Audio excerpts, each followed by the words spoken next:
Les amis, situation très tendue en Ukraine. Les soldats ukrainiens très remontés contre Zelensky. Écoutez.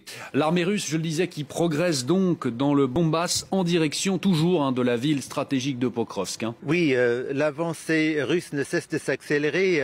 On a bien l'impression, au moins dans une direction. Ils élargissent le bout de terrain qu'ils contrôlent entre Donetsk et Pokrovsk vers le sud.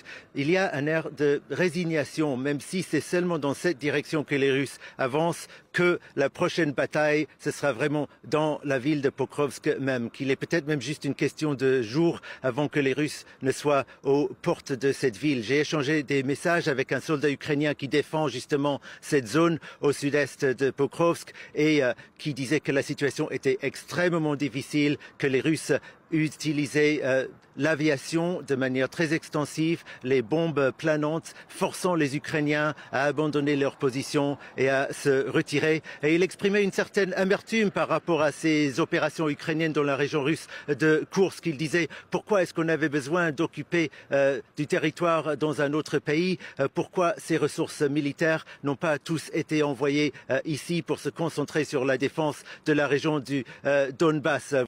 Les amis, il est clair, Zelensky aurait peut-être atteint le point de non-retour et ses soldats sont prêts à se retourner contre lui.